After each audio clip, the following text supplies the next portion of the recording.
Opa, aqui é o Michael da DSPnet da Como Fazer Isenção e eu vou agora estar mostrando para vocês como a gente deve confeccionar uma procuração, né?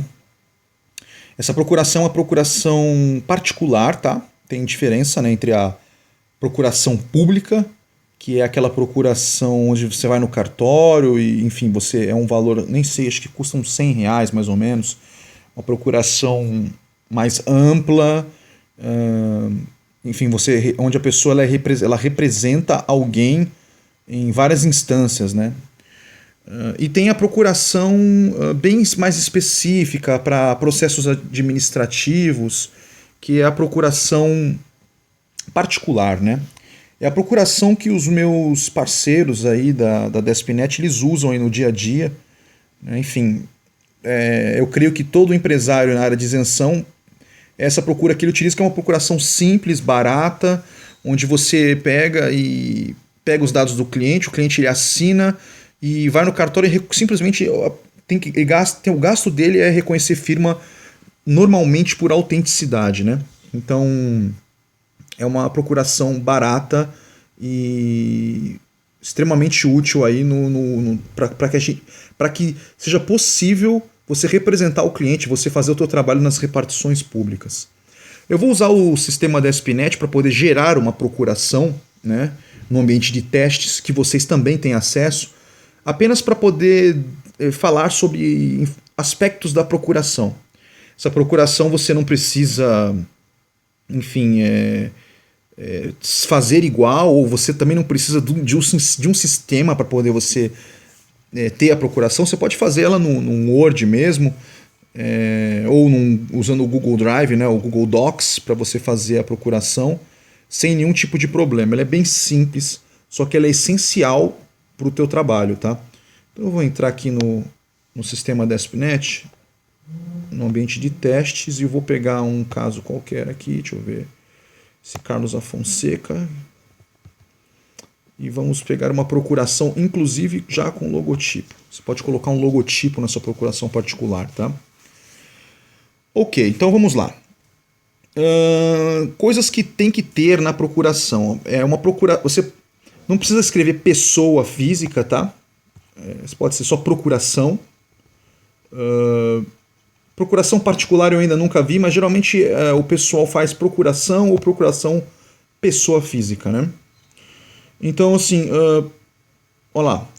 Primeira parte da procuração é onde você se preocupa aí o cliente, né? O beneficiário ou seu responsável legal, é onde vão as informações deles, né? E as informações, enfim, de contato, endereço, essas coisas, né?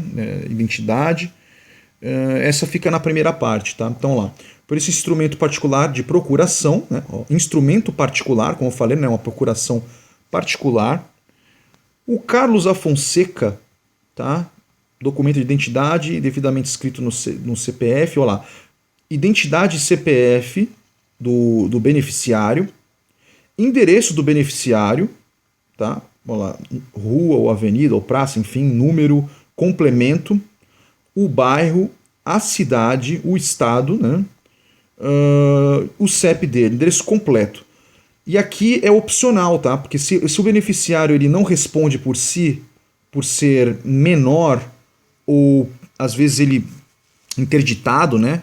Então, ou é um curador que cuida dessas coisas para ele, e naturalmente esse documento, essa interdição ou curatela, ela vai, além da procuração, vai fazer parte do processo, né? Essa informação desse responsável legal, ele vai na sequência. Você pode retirar isso aqui, inclusive, caso não tenha responsável legal, tá? Nesse caso do Carlos Afonseca específico, ele tem um responsável legal aqui, fictício. Então, olha lá, representado por fulano de tal, portador da identidade e CPF. Aí não precisa nem colocar, nunca teve problema de eles pedirem o endereço do responsável legal, tá? Apenas do beneficiário. Então, apenas as informações aqui do responsável, como nome, identidade e CPF. E aí sim, o objetivo, né, desse documento, né, nomeia e constitui seus bastantes procuradores. Então, assim, lembrando, gente, que eu não sou advogado, tá? Eu sou engenheiro de computação, absolutamente nada a ver com a área documental, né? Mas eu tenho a minha experiência na área de isenções, é experiência prática. Então, assim, se você que é advogado, se quiser fazer uma procuração mais bem elaborada, então você pode fazer, né? Inclusive, sugerir dentro do grupo, né, nosso grupo secreto, eventuais modificações ou melhorias nessa procuração aqui, de exemplo. Como eu falei para vocês, meu conhecimento ele é técnico, ele é um conhecimento objetivo do mercado de isenções, né, e da parte burocrática. Ele é objetivo. Pessoas que são de área documentalistas, elas têm mais conhecimento na área documentalista, enfim, em outras áreas. Aqui na parte do que interessa aqui é a parte de isenção.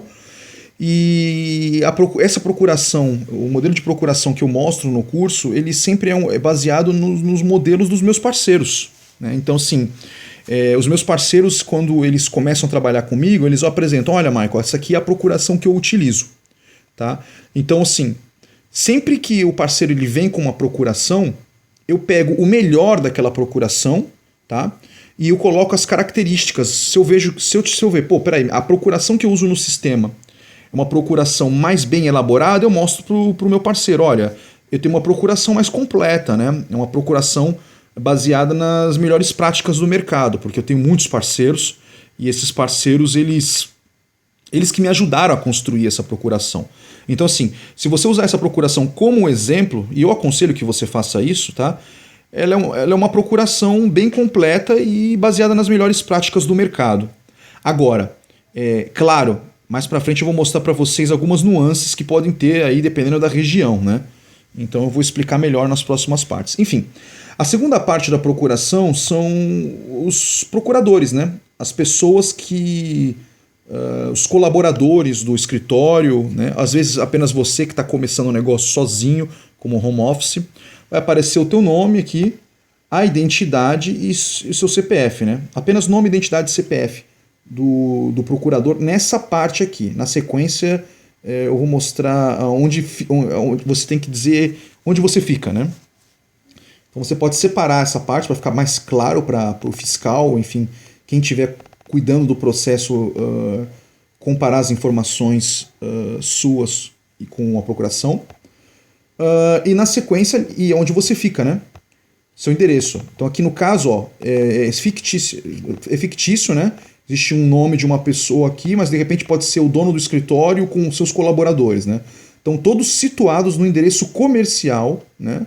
Na rua tal, número tal, complemento, bairro, cidade, estado, CEP.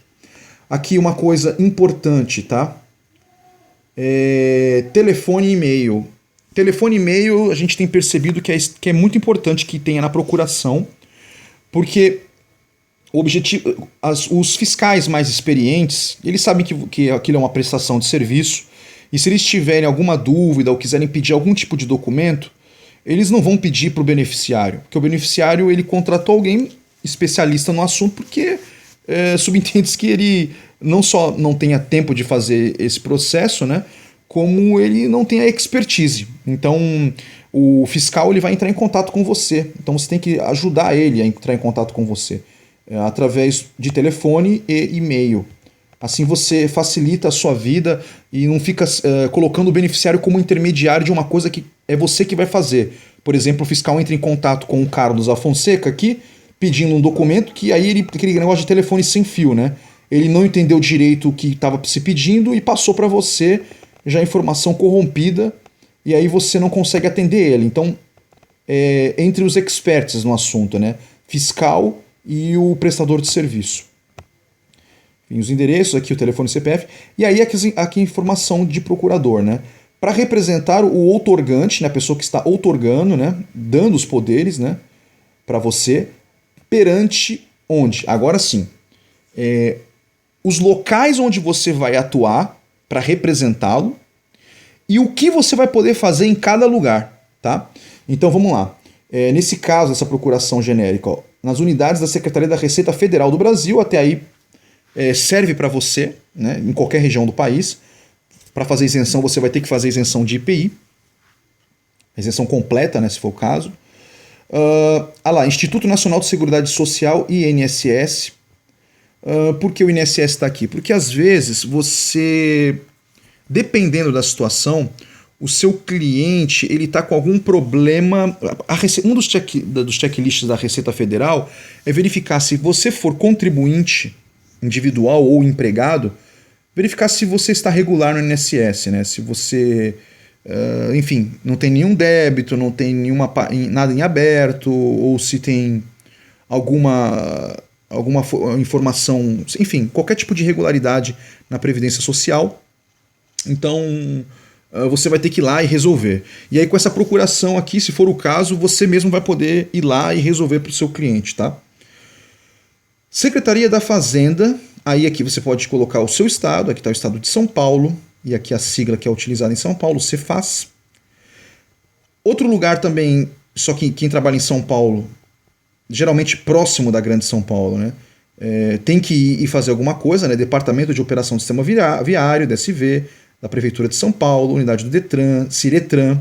Caso você vá fazer o serviço, se você não é despachante documentalista e você vai representá-lo lá nos guichês do Detran ou Ciretran, né? Da sua cidade.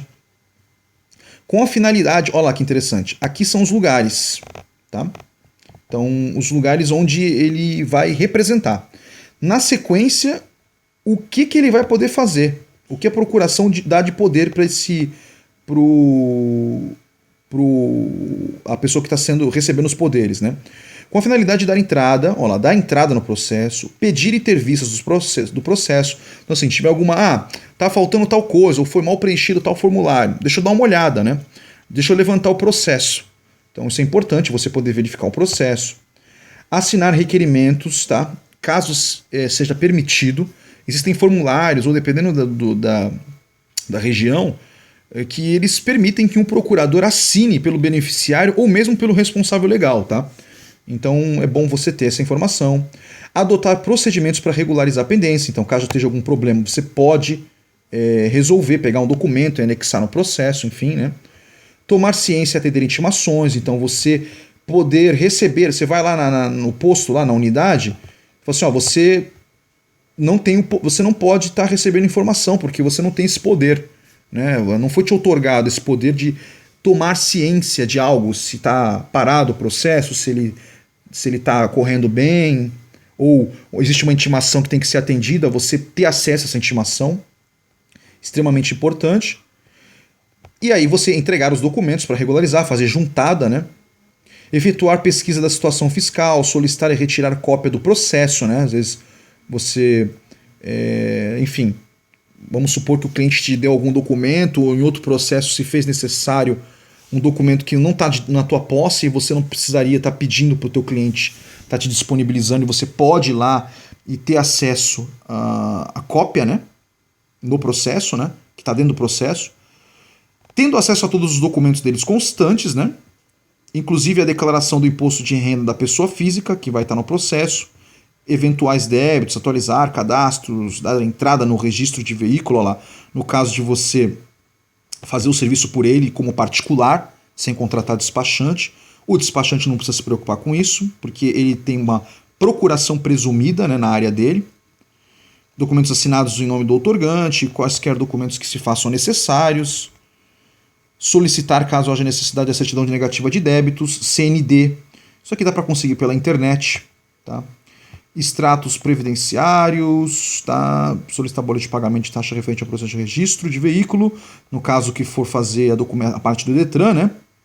Retirar a documentação do Detran, caso você não seja despachante documentalista, seja fazendo como particular, representando o beneficiário, né? Tá? CRV, CRLV. Então, quando forem deferidos, dar entrada, retirar autorizações, quando as autorizações de IPI, ICMS, IOF, enfim, IPVA, se for rápido, né? Se para dar entrada na primeiro emplacamento na sua região você precisa da autorização de isenção de IPVA, eles não aceitarem o protocolo, né? Como na maioria das regiões funciona, né? Você já pode retirar as autorizações, ou mesmo que sejam indeferidas, tá?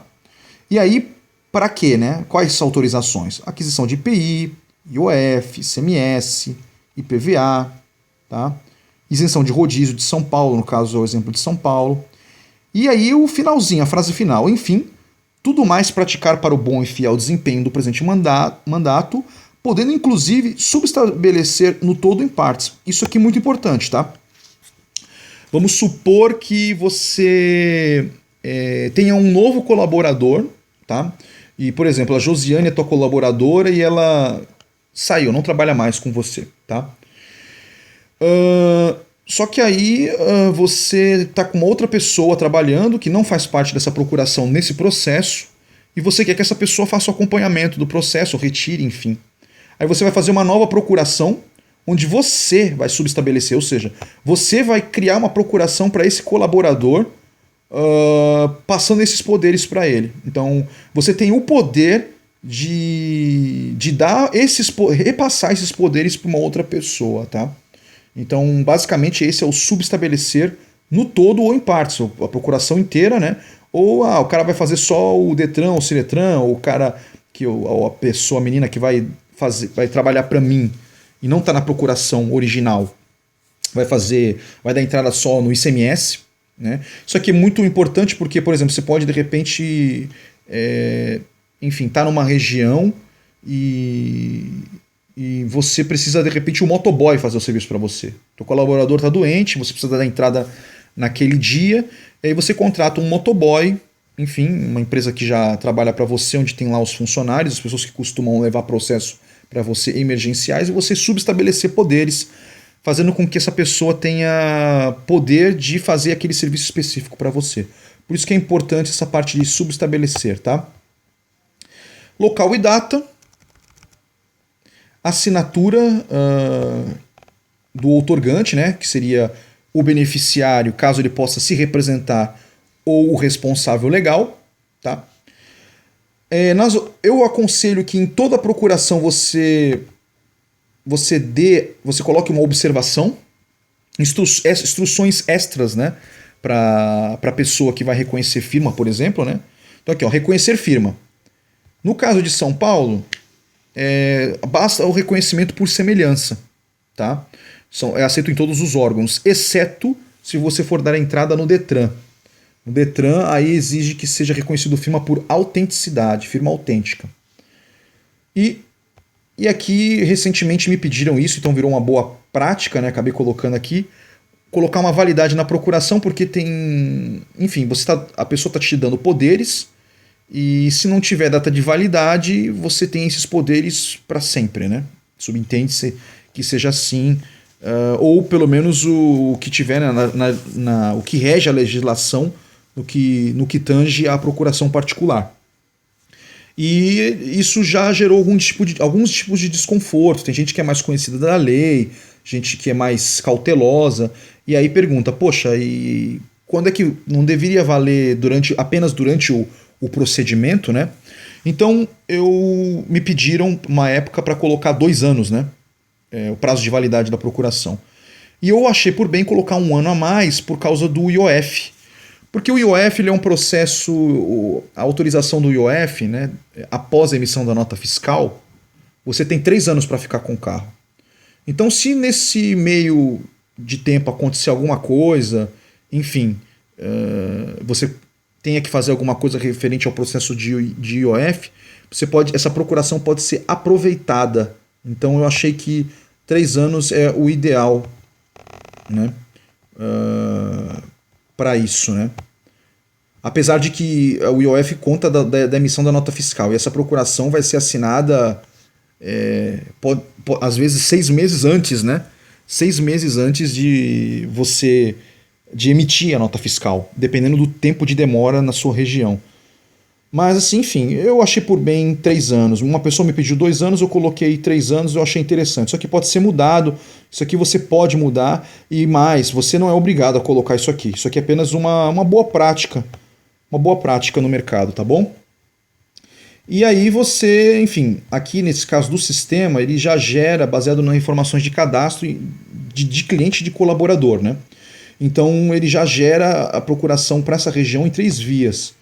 Então talvez você precise, talvez não, certo, né, que você a procuração ela vai ficar dentro do processo. Diferente de uma procuração pública, que você poderia dar uma cópia autenticada e uma cópia simples e apenas apresentar a cópia e a original e você ficar com a original, a procuração de pessoa física, né, essa procuração particular, ela fica dentro do processo.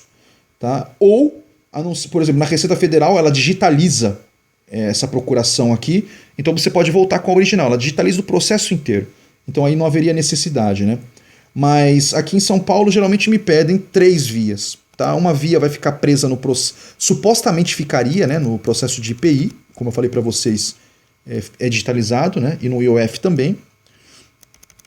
Uma para o ICMS, essa sim vai ficar presa, porque o ICMS de São Paulo não digitaliza processo. E aqui a terceira para dar entrada no processo de isenção de IPVA, tá? Ou, enfim, ou a baixa, né? Então eu acredito, tá, já que é digitalizado IPI e IOF, que essa procuração aqui até nem seja para isso, ela vai ser usada apenas para ser digitalizada, e aí as 3 procurações, uma deve ser utilizada para o ICMS, outra para o IPVA e outra talvez para a baixa do IPVA. Basicamente isso. Aí você, na sua região, você vai ver quantas procurações são necessárias. Mas não foge disso, tá? Nunca me pediram mais que 4 procurações, 4 vias de procuração. No caso de você ter feito no Word, basta você colocar para imprimir 4 vezes, né? Nada demais. Bem, então é isso que eu queria falar para vocês sobre a procuração. Um documento extremamente importante, tá? E que faz sentido você representar, né? Você ser o procurador, representar o seu cliente, tá? É isso aí, um abraço.